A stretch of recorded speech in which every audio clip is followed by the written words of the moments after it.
Landing page, CPL, tráfego, avatar, gatilhos mentais, subnicho, audiência, SEO, keywords, Canva, Wix, domínio, Facebook Ads, Google Ads, conteúdo, criativo, CRM, Storytelling, Network e o mais famoso de todos, Mindset. No que você, jovem advogado, vai estar ocupado quando acontecer a nova crise financeira ou sanitária no Brasil? Você percebeu que todos os novos cursos na área de direito estão focados em marketing digital? Claro que isso é extremamente importante para o seu negócio jurídico, seja ele um escritório físico, digital, um home office, mas e quantas outras áreas da empresa? Sim, o seu escritório é uma empresa. Lá vai ter finanças, contabilidades, recursos humanos, administrativo.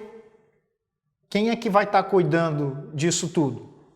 A faculdade de Direito te ensinou a ser advogado, mas não lhe ensinou a ser um empreendedor. E hoje os cursos online estão ensinando a você a lotar sua agenda, mas sem lhe dizer como administrar a estrutura da sua empresa quando essa estiver sobrecarregada por falta de planejamento. Você não consegue ser um jogador de basquete melhor apenas fazendo 1000 lances livres. Você melhora praticando 1000 vezes, estudando o que fez errado e corrigindo. Essa aula de hoje começa explicando o que é pensamento estratégico e como o advogado empreendedor consegue tempo para praticá-lo. Depois de explorar como aprender com o passado e como considerar o futuro, você vai aprender a desenvolver a estratégia. Por fim, vou te mostrar como você implantá-lo no seu negócio jurídico. E o único pré-requisito para essa aula de hoje é ter a mente aberta. Mas antes, deixa eu me apresentar.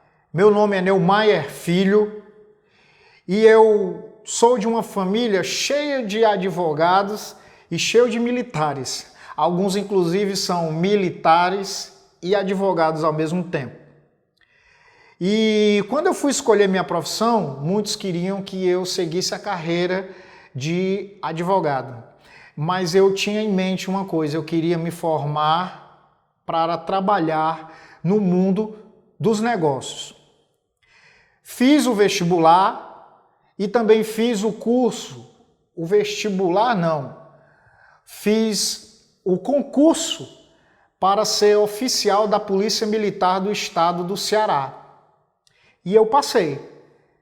Passei nas provas intelectuais, nas provas físicas, psicológicas e terminei em 8º lugar. Hoje eu já deveria estar como tenente-coronel. Mas antes do primeiro dia de aula na Academia da Polícia Militar, eu recebi o resultado do vestibular de administração de empresas da Universidade Federal do Ceará. E eu não pensei, eu queria ter uma carreira no mundo executivo e chegar aos 33 anos ao cargo de um gestor nacional de uma grande empresa. E a contragosto dos militares da minha família, eu abri mão da vaga do concurso público e fui para um outro concurso, né? Afinal de contas, o vestibular de uma universidade pública é sim um concurso público. E lá eu trilhei a minha história. Antes mesmo de me formar, eu já estava empregado numa grande multinacional do ramo de bebidas. Eu trabalhava na holding da Coca-Cola do Nordeste. Tive a oportunidade de trabalhar começando na área de recursos humanos, depois eu fui para a área financeira, trabalhei em todas as áreas financeiras da empresa, contas a pagar, a receber, planejamento financeiro, fluxo de caixa, fiz tudo isso. E depois eu fui trabalhar no marketing. Tudo isso passando por processos seletivos internos dentro da própria empresa. Chegou um momento que eu não tinha mais como crescer trabalhando dentro do marketing. Isso me deixou insatisfeito, eu deixei claro isso para minha chefe. E eu saí da Coca-Cola para imediatamente ir trabalhar na concorrência. Fui trabalhar na Ambev. E eu tive muita sorte porque eu peguei a Ambev exatamente no momento da fusão com a InBev, a empresa belga de bebidas, dona de marcas extremamente famosas como Stella Artois. E lá eu tive a oportunidade de trabalhar com marketing e vendas. E eu descobri que vendas é a parte mais importante da empresa, porque a área de vendas é quem traz os recursos financeiros para a empresa tocar o seu negócio. Então trabalhei um tempo, bastante tempo, vivenciei uma fase fenomenal, que foi essa fase da fusão, onde a empresa belga comprou a brasileira, mas o que manteve foi a cultura brasileira, o modelo de gestão do Paulo Lemann, né, um dos brasileiros mais ricos do mundo, dono da Ambev junto com outros 2 sócios e dono de uma série de outras empresas que não cabe aqui eu falar. Passei um tempo lá, aprendi pra caramba, aprendi vendas, marketing, coordenei várias ações de trade marketing, de vendas, participei de grandes eventos, onde eu tive a oportunidade de conhecer pessoas maravilhosas, e surgiu uma oportunidade de eu ir trabalhar num banco, ABN AMRO Bank, um banco holandês. Eu já tinha trabalhado em banco antes, como estagiário, no Banco do Brasil. Não contribuiu muito, porque era um trabalho muito repetitivo, mas valeu a pena. A grana como estagiário era boa. E aí eu fui trabalhar no ABN AMRO Bank, um banco holandês, que com pouco tempo, olha a minha sorte, foi comprado pelo Santander, espanhol, Banco Espanhol. Mais uma vez na minha vida eu participei de uma oportunidade de ter uma experiência fantástica, de uma fusão de grandes corporações. Isso contribuiu muito com o meu aprendizado, principalmente porque na época eu trabalhava com crédito direto ao consumidor, mas não direto ao consumidor. O meu trabalho era consultoria aos lojistas que trabalhavam com o banco e que ofereciam linha de crédito para os seus clientes comprarem os seus produtos, que ia desde móveis até aerogeradores residenciais. Bem, foi maravilhoso, eu aprendi muito e comecei a ensinar o que eu aprendi. Na época eu entrei, eu já tinha feito na Ambev uma especialização em marketing e depois no banco eu estava já concluindo um mestrado em gestão e comecei uma carreira de professor. A princípio, como eu estava no banco, eu fui ensinar matemática financeira. Eu era bom, ainda sou, eu gosto muito ainda de matemática, então eu comecei a ensinar, foi a primeira disciplina. E foi engraçado porque rapidamente eu comecei a dar aula em MBAs, em grandes MBAs em Fortaleza, para executivos. Então eu era um cara novo, 30 e poucos anos, e eu já tinha classes formadas por grandes executivos com, às vezes, até o dobro da minha idade. Foi outro momento maravilhoso da minha empresa. Daí teve aquela crise financeira mundial dos primes e subprimes no mercado financeiro dos Estados Unidos de 2008 e eu saí da empresa. e eu era um custo caro na empresa e fui desligado. Foi quando um amigo meu começou a trabalhar com consultoria e me fez o convite. E a gente entrou nessa empreitada e eu tive a oportunidade de começar a ensinar tudo que eu aprendi em Coca-Cola, Ambev, ABN, Emerald Bank, Santander, em empresas. E trabalhando como consultoria, mais adiante surgiu uma vaga. E aí, aos 33 anos, eu consegui realizar meu sonho. Eu me tornei um gestor nacional de vendas de uma empresa que estava entre as duas no seu segmento, no seu setor, que era o setor de embalagens plásticas e metálicas, além de também trabalhar com tampinhas. E foi fenomenal. Eu tive a sorte, do meu network me dar essa oportunidade. E gerenciei uma equipe de representantes comerciais no Brasil inteiro. Tive a oportunidade de viajar o Brasil inteiro, conhecer muitos estados, de desenvolver uma estratégia de vendas para todo esse paizão que está aí. E, bem, foi maravilhoso, mas chegou um momento que se tornou cansativo.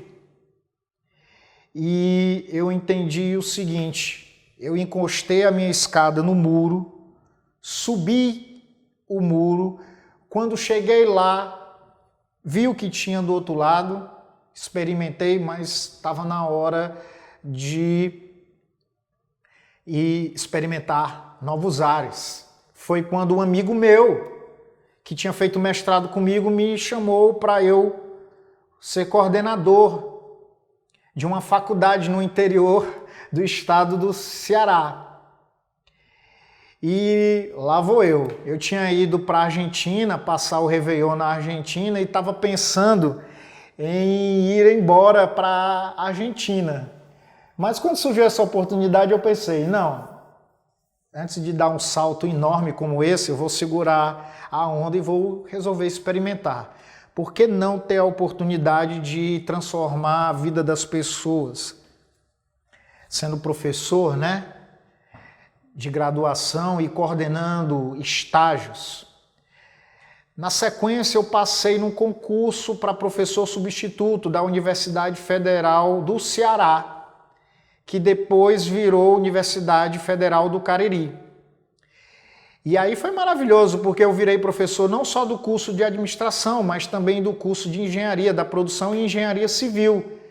Além do mais, eu me tornei um professor tutor, tanto de um núcleo internacional de empreendedorismo, como também da empresa júnior do curso de engenharia. Aliás, até hoje eu sou professor tutor num trabalho voluntário que eu presto para eles. Por quê? Porque surgiu uma oportunidade de voltar ao mercado. E foi o mercado exatamente de engenharia civil, mas não trabalhando na parte da engenharia civil, trabalhando na parte comercial e marketing. Eu me tornei gestor de marketing, gestor comercial de grandes 2 empreendimentos, os maiores na época, residencial e corporate, da cidade que eu moro, que está entre as 100 maiores do Brasil. É um grande polo calçadista, um grande polo de turismo religioso, um grande polo de artesanato, exportação, e também aqui onde eu estou existe um geoparque da Unesco, onde foi o primeiro do Brasil e existe um fluxo de turistas internacionais por conta de estudo de paleontologia, de fósseis raríssimos de dinossauro. Bem, aqui estou há 10 anos. surgiu essa grande oportunidade. Foi quando, mais uma vez, o mercado deu uma reviravolta e com essa crise financeira, em 2019, eu saí do mercado.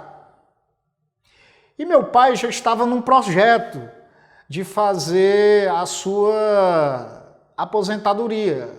Ele tem um escritório de advocacia, ele advoga desde 83 e o escritório existe fisicamente desde 93. E é um escritório com muitas ações, são quase 700 processos que perfazem aí mais de 50 milhões de reais em valor de causa. E eu estava fora do mercado, cursando direito, e ele me fez o convite para eu ajudá-lo, porque ele recebeu, nosso maior cliente é uma seguradora internacional, na verdade uma seguradora brasileira que foi comprada por uma grande seguradora francesa. E é o nosso maior cliente e sempre vem metas voltadas para realização de acordos, metas voltadas para ganhar ações. E ele já tinha um bom resultado. Acho que de cada 10 ações ele ganhava 6, a matemática é 65%, então 7, né? De cada 10 ações ele ganhava 7. Mas ele começou a ser exigido muito mais do que um advogado, ele começou a ser exigido como um gestor. E aí ele me fez o convite para fazer a gestão do negócio jurídico dele e também dessa parte principal, né? Porque precisava de alguém para ser um negociador e ele mesmo não se interessava, porque ele disse que ele não era bom, ele nunca foi bom de negociar, e eu trabalhei a minha vida toda negociando. E eu comecei a ajudar meu pai, aplicando todas as técnicas que eu conheci no mundo corporativo, das grandes corporações, mas também das pequenas e médias. E começou a dar certo, e o interessante foi que eu tive um insight. Eu percebi que não existe na faculdade de Direito gestão de negócios.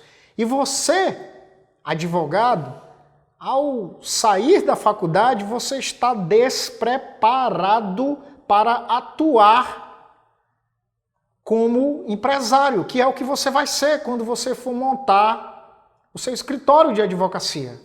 Mesmo que você pense em passar em concurso público, você vai ter que advogar por algum tempo. Nem que seja 3 anos, 5 anos. E aí você vai estar no campo de batalha desarmado, sem uma arma para te defender nem para atacar. Você não tem o pensamento estratégico. Sem ele, você não conseguirá escalar a pirâmide organizacional de um escritório que você for trabalhar como advogado júnior, nem muito menos se tornará um líder do seu próprio negócio jurídico, que vai precisar de você. Seu sucesso está em conceituar e definir o que é que a organização precisa para investir em tempo, em recurso, em estratégia. No início, o jovem advogado ele é muito elogiado e promovido por dominar tarefas rapidamente, fazer o que os outros mandam. Mas esse sucesso inicial, ele é enganador. É ótimo no começo, mas se você continuar a fazer isso, só isso, a sua carreira vai declinar. Além dessas soft skills, é preciso desenvolver hard skills. O que é útil no começo da sua carreira e vai ser obrigatório depois é a adoção do pensamento estratégico. E é preciso que o advogado empreendedor aprenda a cultivar esse pensamento estratégico. É um modo de vida. Foi o que me fez estar aqui. Eu sempre fui uma pessoa, eu acho que por conta da minha realidade, do meu trabalho, que as pessoas me procuravam para dar dicas. Eu trabalhei em várias empresas, eu fui professor tutor de empreendedorismo de um núcleo internacional, de uma faculdade federal. Então as pessoas me procuraram para eu ajudar a melhorar os seus negócios. Eu orientei muitos planos de negócios que viraram negócios na prática.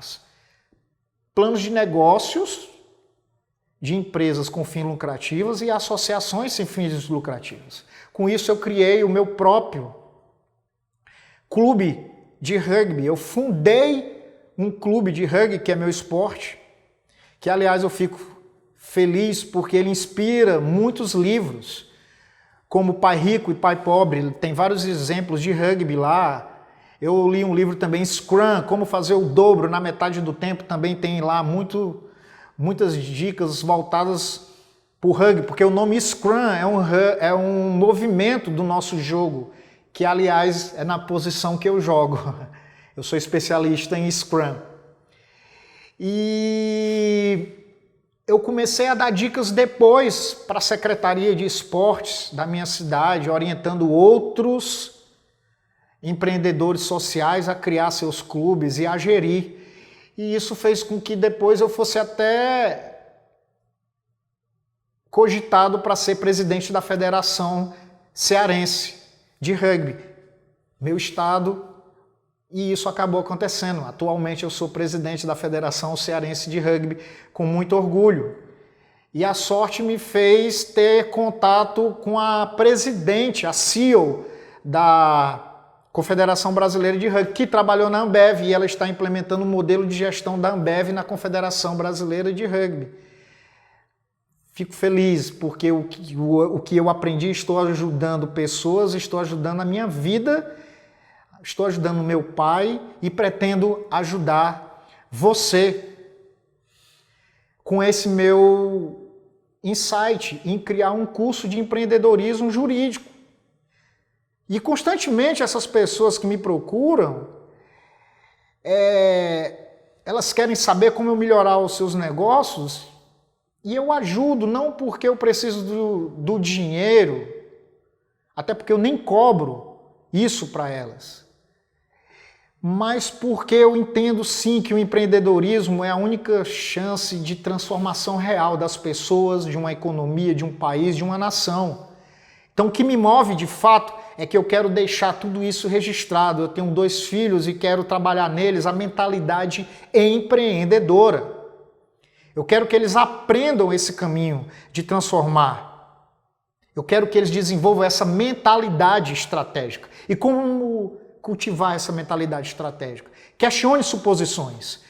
Quando você para de se questionar, você desliga o seu cérebro. Pare de fazer afirmações do tipo eu não consigo e comece a se questionar como eu posso fazer isso. Observe o contexto mais amplo, as macro tendências, e aprenda com outras pessoas. Não só advogados, juízes. Aprenda com outras pessoas de outros setores. Refine o que você está fazendo. Eu tenho um grupo de mastermind que tem 3 advogados, um corretor de imóveis de Brasília e um outro corretor de seguros, de vida, de carro. Desses 3 advogados, um tem um escritório full service, o outro é um procurador do município e um outro é um secretário de uma cidade, de uma zona metropolitana aqui do interior do estado. Nesse grupo de mastermind, a gente tem vídeos, artigos, a gente troca ideias. E uma ideia inovadora não requer tempo, mas sim espaço na sua cabeça para surgir. Um insight brilhante acontece em um instante.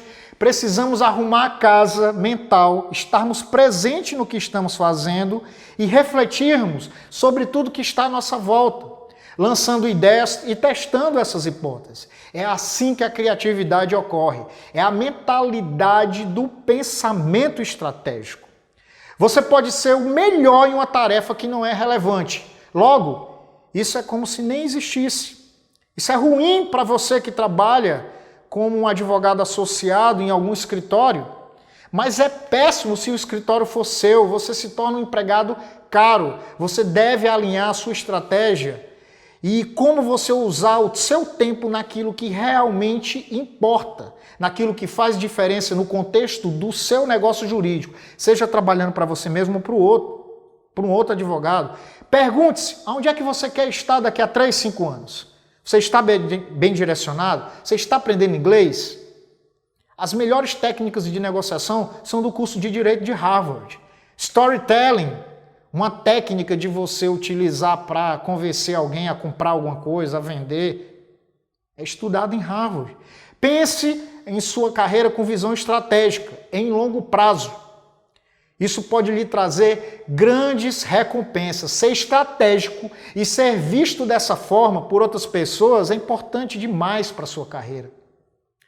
Qualquer advogado pode ser um pensador estratégico e você pode e deve aplicar essa competência no seu trabalho. Muitos advogados que tomam essa iniciativa provam que as suas ideias são boas e em um contexto mais amplo eles acabam se destacando, não somente como profissional, mas também como líder.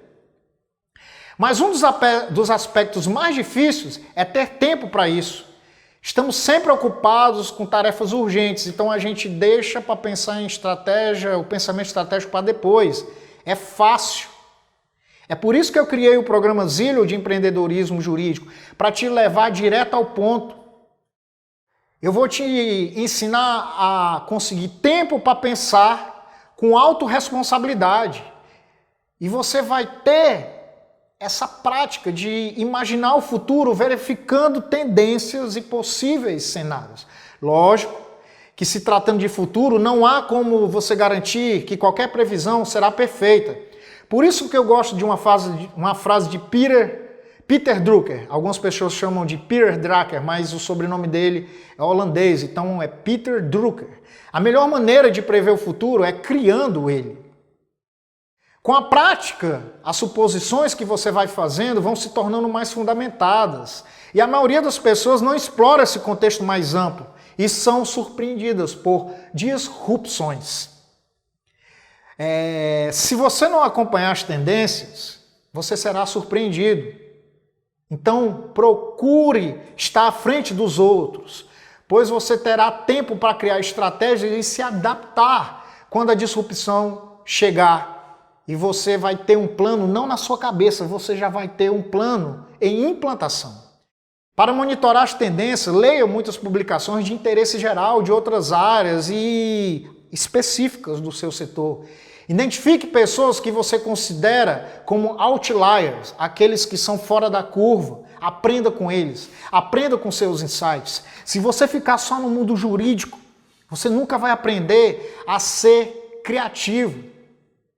E não esqueça de avaliar o porquê das coisas. Ser um bom pensador estratégico significa desenvolver uma intuição saudável sobre o futuro e a compreensão clara do passado. Por fim, para finalizar essa aula, segue 3 dicas de pensamento estratégico. Examine o passado e aproveite o que deu certo. Não caia nesse discurso da advocacia tradicional, a advocacia do passado e a advocacia do futuro. Muitas coisas que foram realizadas na advocacia tradicional deram certo, estão funcionando. Então não esqueça de avaliar o que funcionou. Identifique antes as tendências no campo de batalha. Chegue primeiro. Quem chega antes bebe água limpa. Busque informações de várias fontes, principalmente os seus clientes. Evite ponto cego. Escute novas vozes e veja novas perspectivas. O pensamento estratégico deve ser relevante e útil. Portanto, não se deve procurar o que funcionaria bem no mundo ideal, porque o mundo ideal só existe na sua cabeça. A estratégia serve para o mundo em que a gente vive, então vá para o campo de batalha. Pense nas suas competências, as experiências que você teve, como eu tive, e o seu conhecimento. Verifique as restrições no mundo real, aprenda a superá-las e a evitá-las. Divida a estratégia em etapas claras, como metas e táticas. O pensamento estratégico é importante, mas só se ele for realista e atingível. As circunstâncias mudam e com isso as estratégias devem mudar também. Avalie, aprenda a avaliar regularmente o progresso da sua empresa. Crie planos trimestrais para avaliar o progresso do seu escritório de advocacia, digital ou não. Outra sugestão é fazer essa avaliação quando você tem grandes marcos. Você saiu de um escritório de advocacia que ficava numa rua do centro da cidade e foi para um grande escritório num edifício corporate.